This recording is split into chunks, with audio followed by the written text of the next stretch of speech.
રાજ્યમાં આજથી 97 કેન્દ્રો પરથી ખેડૂતો પાસેથી ટેકાના ભાવે ખરીદી શરૂ। મગફળી, સોયાબીન, મગ અને અડદની ટેકાના ભાવે ખરીદી શરૂ। સીસીટીવીથી કૃષિ વિભાગ અને ઉચ્ચ મંત્રીઓ સમગ્ર પ્રક્રિયા પર રાખશે નજર।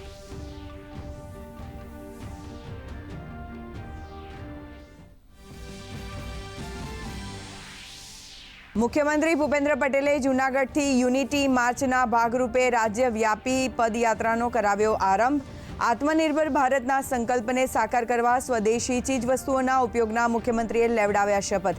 સાથે મુખ્યમંત્રીએ આરઝી હકુમતના સ્વાતંત્ર્ય સેનાનીના પરિવારજનોનું કર્યું સન્માન। નાયબ મુખ્યમંત્રી હર્ષ સંઘવી તાપીના પ્રવાસે। તાપીના ઉચ્છલ ખાતે નવનિર્મિત કોર્ટ બિલ્ડિંગનું કર્યું ઉદ્ઘાટન। ડેપ્યુટી સીએમ બન્યા બાદ પ્રથમ વખત હર્ષ સંઘવી તાપીના પ્રવાસે।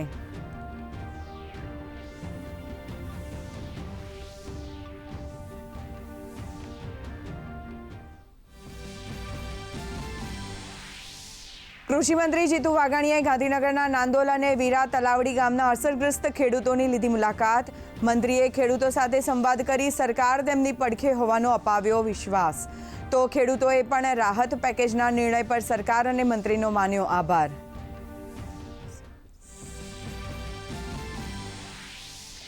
પ્રધાનમંત્રી નરેન્દ્ર મોદી આજે દહેરાદૂનમાં ઉત્તરાખંડના રજત જયંતિ સમારોહમાં આપશે હાજરી। 8,140 કરોડ રૂપિયાથી વધુના પ્રોજેક્ટ્સની આપશે ભેટ। ખેડૂતોને ફસલ વીમા યોજના અંતર્ગત 62 કરોડ રૂપિયાની કરશે જાહેરાત।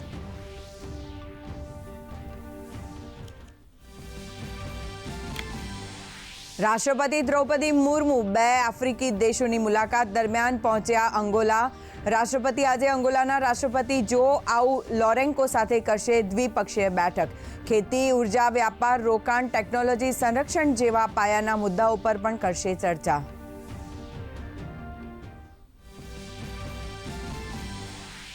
બિહાર વિધાનસભા ચૂંટણીના બીજા તબક્કાનો ચૂંટણી પ્રચાર આજે થશે શાંત। એનડીએ માટે અમિત શાહ અને રાજનાથ સિંહ સહિતના કેટલાક દિગ્ગજો કરશે ચૂંટણી પ્રચાર। તો મહાગઠબંધન માટે રાહુલ ગાંધી અને તેજસ્વી યાદવની આજે ચૂંટણી રેલીઓ।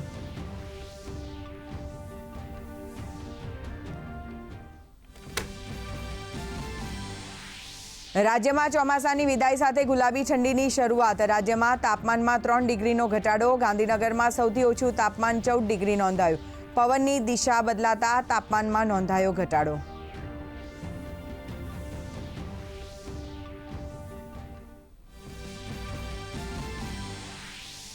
ફિલિપાઇન્સમાં કાલમેઘી વાવાઝોડા બાદ ફંગ વોંગ વાવાઝોડાનું સંકટ। તંત્રએ કાંઠાના અને નીચાણવાળા વિસ્તારોમાં રહેતા લોકોને સલામત સ્થળે ખસેડવાના આપ્યા આદેશ।